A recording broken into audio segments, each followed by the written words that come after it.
আসসালামু আলাইকুম, কেমন আছেন সবাই? আশা করি ভালো আছেন। আলহামদুলিল্লাহ আমরাও অনেক ভালো আছি। আরও একটি নতুন ব্লগ নিয়ে চলে এলাম। ব্লগটি না টেনে সম্পূর্ণ দেখতে থাকেন, আশা করি ভালো লাগবে।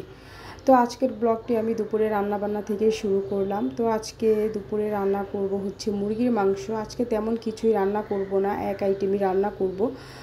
তবে যেহেতু বলতে পারেন যে এক আইটেম রান্না করবেন তা আবার দেখানোর কি আছে। তো আমার যেহেতু এটা কাজ, আমি প্রতিদিন যাই রান্না বান্না করি না কেন সেটাই আপনাদের সাথে শেয়ার করার চেষ্টা করি।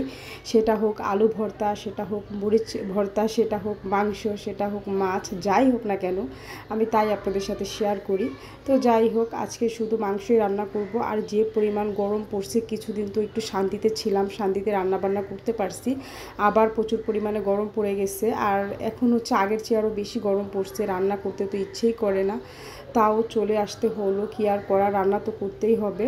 তো যাই হোক, এদিকে হচ্ছে মশলাটাকে আমি খুব ভালো করে কষাই নিতেছি। প্রতিদিনের মতো মাংসের ভিতরে যেই মশলাগুলো ইউজ করি তাই দিছি, শুধু গরম মশলাটা বাদে। তো সবাই তো জানেন আমি হচ্ছে গরম মশলা হচ্ছে টেলে তারপরে ফাঁকি করে খাই, ভেজে তারপরে ফাঁকি করি।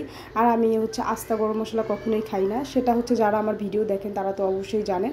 তো এদিকে মশলাটাকে খুব ভালো করে কষিয়ে তারপর হচ্ছে আমি আলুগুলো দিয়ে দিলাম। যেহেতু আলুটা সিদ্ধ হতে একটু সময় লাগবে, যার কারণে আলুটা একটু কষিয়ে নেব।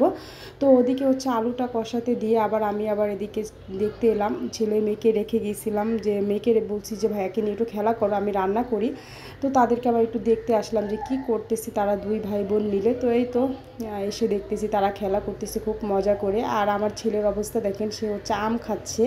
মানে সে কোনো কিছু খেতে পারুক আর না পারুক, মানে যার হাতে যা দেখবে সেটাই হচ্ছে তাকে দিতে হবে। আর যদি তার কাছে থাকে হচ্ছে সেটাকে মানে হাত দিয়ে টেনে হিঁচড়ে তারপরে নিয়ে যাবে আর দিয়েই মুখে দিয়ে খাওয়া শুরু করবে। তো এখন সে আমটা এরকমভাবে খাচ্ছে, মনে হয় জানি মানে সে যেন কত খাচ্ছে।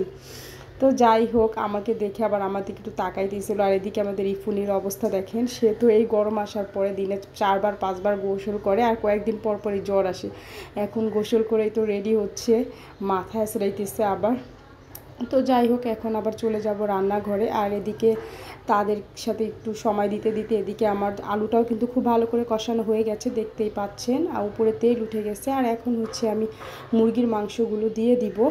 আর আমার মেয়ের হচ্ছে আবার মুরগির মাংস হলে আর কিছুই লাগে না, তার আর এত আইটেমের প্রয়োজন নাই, শুধু একটু মুরগির মাংস হলেই যথেষ্ট। তো যাই হোক, এখন মাংসগুলো দিয়ে ভালো করে কষিয়ে নেব। তো এদিকে আলু আর মাংসটা কিন্তু কিছুক্ষণ খুব ভালো করে আমি কষিয়ে নিছি। আর এখন হচ্ছে আমি পরিমাণ মতো পানি দিয়ে দিলাম। তো পানিটা বেশি পরিমাণেই দিব, যেহেতু এক আইটেম রান্না করছি, তার ভিতরে আবার একটু ঝোল ঝোল করব, মানে ভুনা হবে না মাংস, আলু দিয়ে মুরগির মাংস একটু ঝোল করে রান্না করব। তারপরে আবার কলিজাটা দিয়ে দিলাম। আর আমি হচ্ছে কলিজাটা আগে কখনোই দেই না, দেখা যায় যে কলিজাটা গলে যায়, যার কারণে হচ্ছে একদম ঝোল দিয়ে তারপর হচ্ছে কলিজাটা দিয়ে দেই। তো যাই হোক, এদিকে তরকারিটা হতে থাক। আর তরকারি হতে হতে কিন্তু এর ভিতরে আমি ঘরের অনেকটা কাজকর্মও করে নিছি। কিছু কাপড় চোপড় ছিল ভিজানো, ওগুলো ধুয়ে নিলাম, ধুয়ে রোদ দিয়ে দিলাম, তারপরে ঘরটা ঝাড় দিয়ে নিলাম। আর এদিক দিয়ে আমার তরকারিটাও প্রায় হয়ে এসছে। এখন হচ্ছে আমি এর ভিতরে ভাজা গরম মশলার গুঁড়া আর ভাজা জিরার গুঁড়া দিয়ে দিলাম। দিয়ে এখন হচ্ছে কিছুক্ষণ রাখবো, 5 থেকে 6 মিনিটের মতো একটু রেখে তারপর হচ্ছে এটাকে আমি নামিয়ে নিব। তাহলেই কিন্তু আজকের মতে আমার রান্না বান্না শেষ। তো হয়ে গেছে আমার রান্না, দেখতেই পাচ্ছেন। আজকের তরকারিটা থেকে কিন্তু খুব সুন্দর একটা স্মেল আসতেছিল, মানে মনেই হচ্ছে যে কতটা মজা হবে আজকে, খুব সুন্দর একটা ফ্লেভার আসতেছিল। তো এখন হচ্ছে খাওয়া দাওয়ার পালা, গোসল টোসল করে সবাই মিলে খেতে বসে পড়ছি। সবাই বলতে মেয়ে আর আমি, আপনাদের ভাইয়া তো মাঝে মধ্যে লাঞ্চ করতে আসে, মাঝে মধ্যে আসে না, আবার হচ্ছে অনেক সময় লেট করে আসে। তো মা আর মেয়েই হচ্ছে একা সব সময় খেতে হয়।